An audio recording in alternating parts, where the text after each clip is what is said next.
죽전역 에일리넷들 청약 접수를 성공적으로 마쳤습니다. 죽전역 에일리넷들은 1순위 청약에서 마감을 했습니다. 아주 성공적인 결과라고 볼 수 있겠죠. 자, 그럼 상세한 내용을 대우경북 아파트와 함께 살펴보러 가실까요?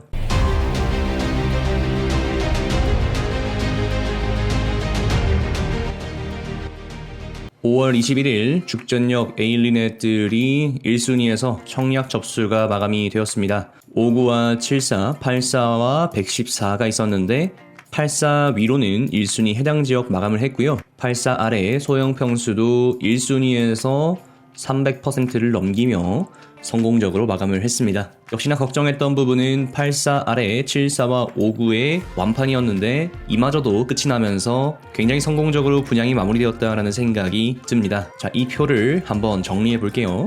자, 정리해보니 이렇게 아름다운 숫자가 나오게 됩니다. 특별공급의 경우 공급 세대가 304세대인데 338개의 접수 건수가 들어오면서 경쟁률 1을 넘겼고요. 1순위의 경우 355세대 공급이 되는데 3,849건이 접수되면서 경쟁률 10을 넘기는 어마어마한 경쟁률 발표되게 되었습니다. 이 정도면 굉장히 선방한 케이스다라는 생각이 듭니다.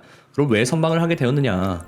여기가 뚜껑이 열리기 전에는 죽전역 북쪽에 있어서 인기가 없을 것이다, 청약 접수 실수요자들이 움직이지 않을 것이다, 그렇게 말씀을 하셨지만 죽전역 남쪽에 위치한 주상복합들에서부터 약간 이골이 나신 분들, 그리고 한양수자인의 보복 접수, 이런 것들로 인해서 죽전역 에일리넷들로 실수요자들이 모여들었다라고 볼 수 있겠죠. 그러니까 중요한 것은 2호선 라인을 기점으로 남쪽에 있냐 북쪽에 있냐 이게 아니라 반경 몇 킬로 안에 있냐, 이것이 조금 더 중요하다라는 생각이 듭니다.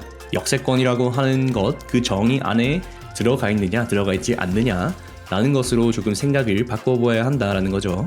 그만큼 사람들이 아파트 대단지에 대해서 굉장히 좋게 생각하고 있고 수요도 높다라는 것을 다시 한번 생각해 보게 되는 분양인 것 같습니다.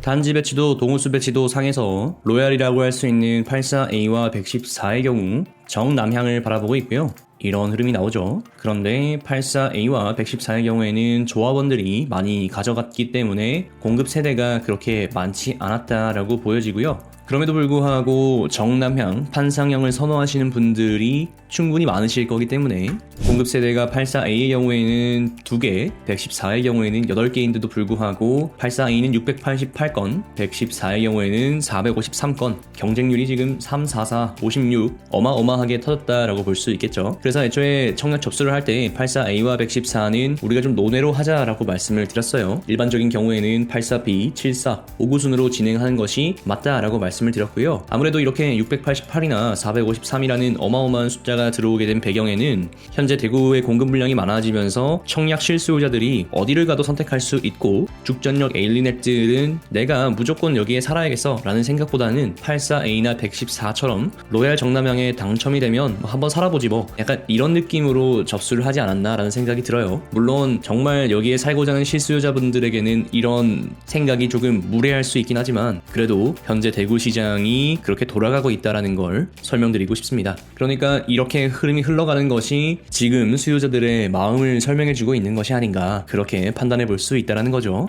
그런 입장에서 생각해 봤을 때 84B가 실제적으로 죽전역 에일리넷들의 경쟁률이라고 봐야 되고요. 이게 10대 1이 나왔다는 건 조정대상 지역의 조건에 부합하면서 한양수자인처럼 전매 제한이 되지 않음에도 불구하고 내가 여기에 반드시 살아야 한다라는 마음으로 청약하신 분들이 상당히 많다라는 것이고요. 조건이 까다롭고 드는 돈이 많아졌음에도 불구하고 1829건이라는 접수가 된 것이 죽전역 에일리넷들이 성공하게 된 배경이 아닌가라는 생각이 듭니다. 청약 접수가 진행되면서 생각했던 것들 간략하게 한번 정리해 보겠습니다. 특별공급 접수 현황이고요. 여기서 인상 깊었던 건 84A의 6가구 공급인데 다자녀 가구 해당 지역 쓰신 분, 이분 정말 대단하고 부럽다라는 생각이 듭니다. 접수 건수 보시면은 신혼부부나 생애 최초 같은 경우에는 해당 지역에서 상당히 많이 들어오게 되었는데 기관 추천이나 다자녀 가구 쓰신 분은 굉장히 잘하셨다, 틈새 시장을 잘 파고들었다라는 생각이 들어요. 이분이 얼마나 84B와 84A를 고민하셨을까요? 그런 거 생각해보면 굉장히 잘하신 것 같다 같다라는 생각이 듭니다. 114의 경우에는 다자녀 가구 한 세대와 노부모 부양 한 세대가 들어왔었는데 이 중에 해당 지역 경합이 4개가 들어오면서 경쟁률은 4대1이 되겠습니다. 이런 흐름으로 이어졌었고요. 사실 특공 접수 현황을 보면서 84B의 성공을 어느 정도 예상할 수 있었던 것은 신혼부부와 생애 최초에서 100%를 넘는 접수 건수가 들어왔다는 점에 있습니다. 특별공급은 실거주지로 진행되기 때문에 특공에서 실거주 희망자가 많을수록 1순위에서 실거주와 투자자가 늘어나게 되고요. 이 정도 흐름이 되면 1순위 완판도 무리 없겠다라고 커뮤니티에서 말씀드린 바가 있습니다.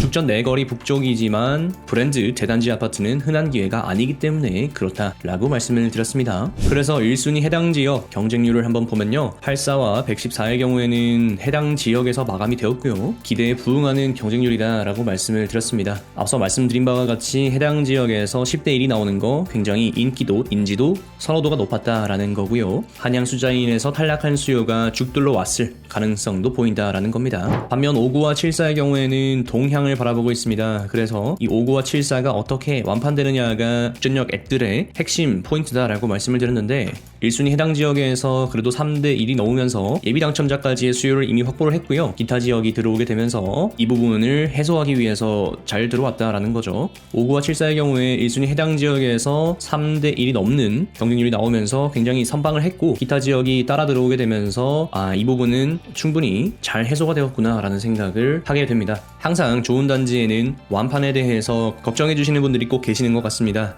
그런 걱정을 딛고 죽전역 에일리넷들이 좋은 결과를 보여줬기 때문에 다행이라는 생각이 들고요. 1순위 기타에서 죽전역 에일리넷들도 마감이 되었습니다. 그래서 원래는 오늘 2순위가 진행이 돼야 되는데 1순위에서 마감이 되었기 때문에 2순위는 진행이 되지 않고요. 1순위 청약 접수하시고 당첨되신 분들은 계약까지 잘 이어나가셨으면 좋겠습니다. 대구의 중요한 축입니다. 달구벌 대로 라인, 그리고 범어 내거리, 만촌 내거리, 죽전 내거리, 이 흐름 잘 기억하시고요. 죽전 내거리 잘 붙잡고 가셔서 실거주와 투자라는 두 마리 토끼를 다 잡으실 수 있는 행운을 누리시기 바라겠습니다. 이상으로 죽전역 에일리넷들 청약 접수 결과를 한번 살펴봤고요. 성공적으로 분양이 마감되어서 굉장히 기분이 좋은 것 같습니다. 여러분이 청약 당첨, 내 집 마련하시는 그날까지 대우 경북 아파트는 계속해서 분석하도록 하겠습니다. 여러분의 행운을 빕니다.